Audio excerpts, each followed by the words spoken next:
Does it look weird when I smile like this? I mean, it always looks weird when you smile, John. Why Is this did you? how I should do it? Yeah, Yeah, just that's do the that. perfect. So hi, Beautiful. welcome. Hello. This is Oh my Disinformed goodness. After Dark, the inaugural video edition that will be meeting you on the tubes of you for your enjoyment and titillation. I So remember. thank you. Where are you? Where? Oh, probably We're you want still, names. yeah, I mean, it's important to do that. So I'm Shane, I'm John. And I'm Michael. and we appreciate all of you being here with us. I remember making fun of someone because they pitched me doing a podcast with them, and it was a great concept. Actually, Shane, you were part of this too. I was. And it was a great proof of concept. I was so excited. And then they started overcomplicating, and they're like, we should do it on YouTube as well, and it should be like all integrated. And I was like, well, don't you want to like maybe like start with the audio first and see how that works? Are you talking about me? Yes. No. Like let's see how that works first, like for a couple episodes, and just just to get the kinks out of the way, which we have proven already, and any podcast before us has proven. Like, it takes almost 30 episodes to start getting into a groove. We had to refine our methods a bit before we got to And here. now we're doing something, testing a YouTube thing. Yeah, we are actually attempting to bring you hot mic on mic action. And I hope that you enjoy it. We can't do that because we prefer to stay monetized, so there will not be any mic on mic action. I mean, technically, unless, there's mic on mic action right now, sir. Unless you check the OnlyFans. So what can you get away with on YouTube? Like, can you share screens and like have it show stuff, or is it the same as like with our or not ad music, but our intro music, where we have to like really be careful what we're playing? Yes, they are very strict on the enforcement of copyright. They are also trying to keep things kid-friendly wherever possible. You have to indicate when you are not being kid-friendly, and so that's why we are, fair.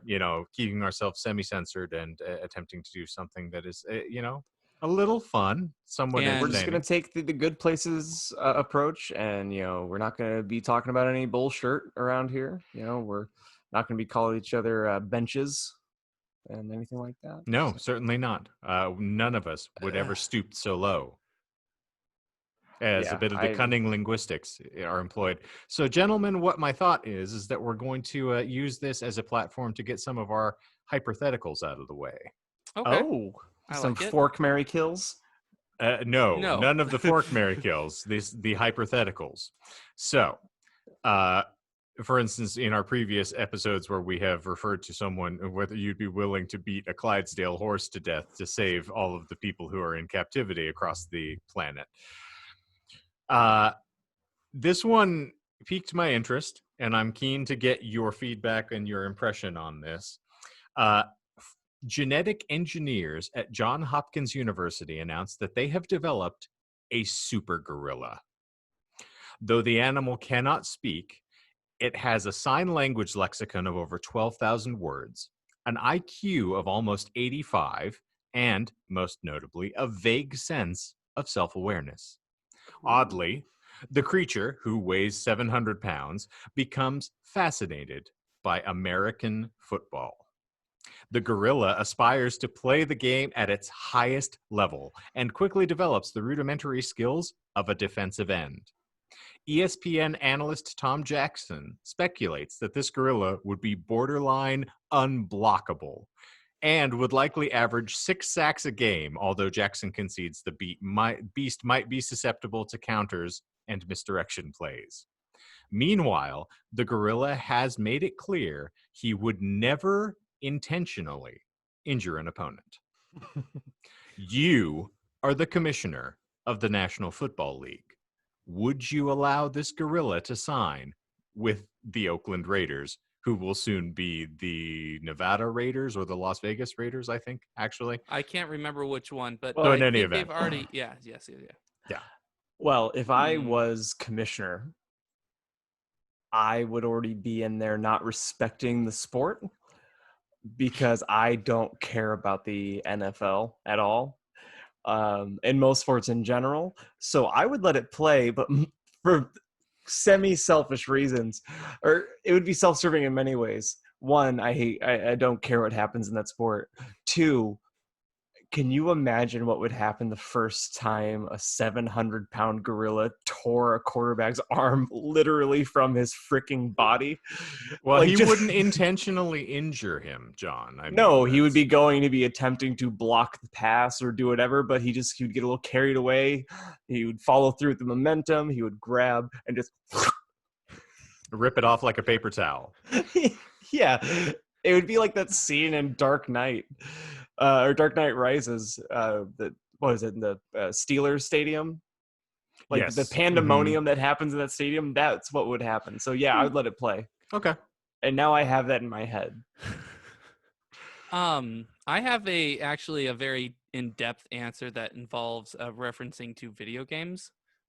Because I can see an analogy in here. So I'd rather hear, before you fall asleep, I'd rather hear your answer, Shane. That's what I'm saying. Skip me. I have go ahead. interesting analysis. Can you get through the quantum mechanics of what that entails? Yeah, sure. That's exactly what I was going to talk about because my whole life is ruled by quantum mechanics, and that's all. Well, I that see, is hear, what or quantum feel. physics is, Michael. If we've proven anything over the course of all of our episodes, is that ape football is what makes time travel possible. If you've been paying attention at all. Well, Yes. of course. I have been, I think. Maybe. Well, so, I mean, it raises a very interesting question, and we have now reached a state where the walls are beginning to tumble, and the gender segregation of the National Football League has started to fall in the contemporary climate because we now have females who are taking part in the sport. Primarily, they are place kickers. And, we'll have a discussion about whether or not you want to have male on female violence is something that you want to approve and then sanction. So that's going to be difficulty. I'm going to have a quibble with the interspecies competition here, since you have something that does have a physiological advantage over all of the other players. So then, if we're doing steroid testing and indicating that individuals cannot get an inappropriate leg up to assist them with playing the sport, then, obviously we have to have a question about whether or not a gorilla who has got more muscle mass than any human being is physically capable of having playing a sport that is physically competitive. What's the name of the gorilla again? It does Is it not named? have a Grodd? name. We have not named the gorilla. Would you like to name the gorilla? Gorilla Grodd? Or That's trademarked, sir. We're not going to yeah, have yeah. DC, climbing down our throats here. How about Gorilla Godot? I don't get the reference. Could it be so- Galrilla Godot? Then I Yeah, might be... Galrilla Godot. Galrilla Godot. And in my canon, she comes out to every match, to every game, wearing the severed bicep of the quarterback she named prior in a necklace. So we want Galrilla Godot to be able to be the Chewbacca of this, or the Daryl, and just come out wearing body parts from all of the previously vested competitors. As Galrilla evolves, she kind of spirals. It turns into is it Alex Goddard that did 28 Days and Ex Machina? Yeah, it ends up turning into like an Alex Goddard film where she starts getting smarter and smarter and more self-aware. And did we steamroll all over Michael trying to answer? No, because Michael, I think, has a very long and convoluted answer that involves video games and other fun things. So I didn't officially answer, so I will say I can't let the super gorilla play in the NFL unless we want to convert the NFL to a blood sport. In which case, if it turns into simple survival, I mean, they don't allow people to take direct hits to the head anymore. So I'm fairly certain that decapitations and rending people's body might be something they'd frown on. I'm not saying that Galrilla Godot is going to have a long career in the NFL. I'm just saying she's going to have a very successful one. Indeed. She just has to look at the quarterback for there to be the roughing the passer. Can you penalty. imagine? Can you imagine just the freaking eye contact that she's making? Drops the ball, fumbles it every time. Like, I ain't doing that. She's doing that whole thing where it's like, I'm not going to blink first. Like she's asserting dominance. Listen, We've already dealt with Raiders fans being bloodthirsty animals for, generation My now. So God. we can't have their players being bloodthirsty animals. I And love that's my my mind, statement.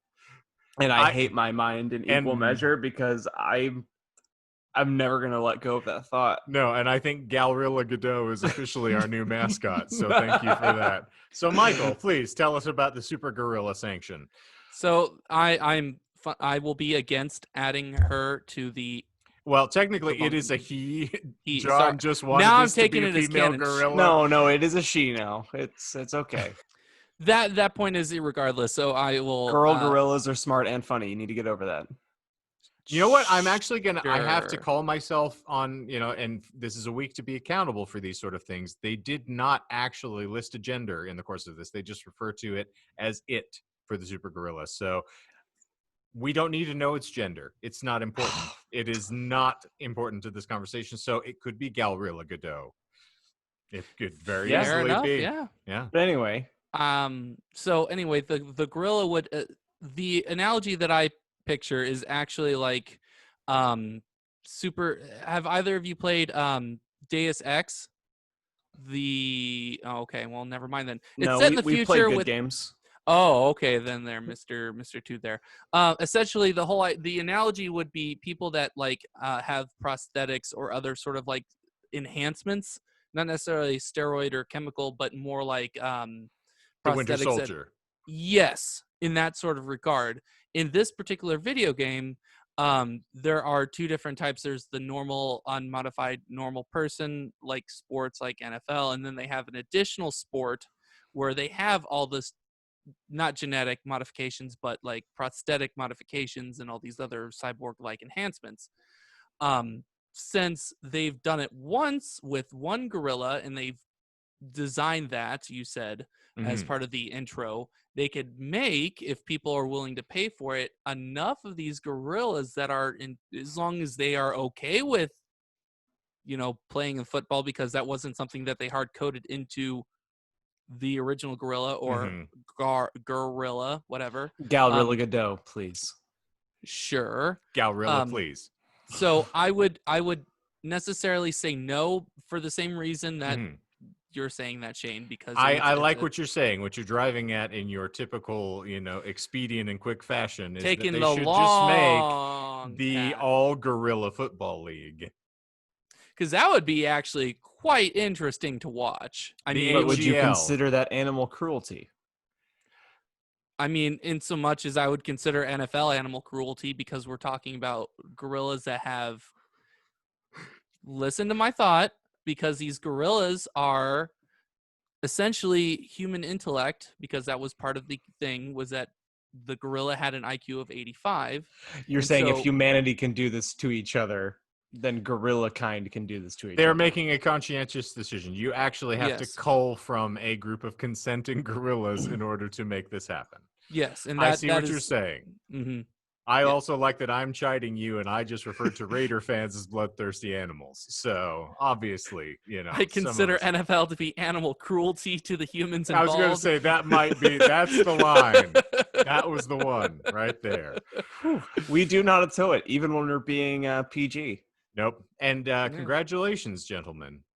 Our Zoom from our previous discussion has actually concluded. And My so lord. we are now able to bring this marvelous edition of Disinformed After Dark, Dad, to a close. And so I want to thank you all for being here. It has been marvelously fun. And we are going to be doing this now.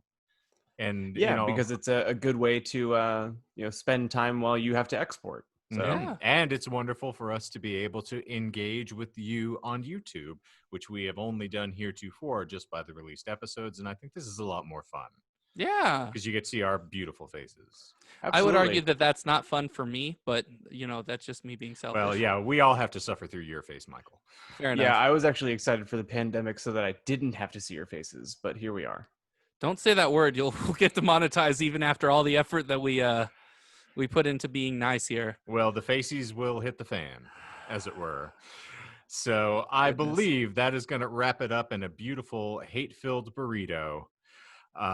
For Disinformed After Dark, I am Shane, aka Kenton Eldorado. I am John, aka Timothy Lone Cactus. And I am Robert Greer, aka Michael Clark. Well, thanks, whatever. Michelle. We appreciate you being here. That's going to wrap it up for us, folks. Free your mind, and your ass will follow.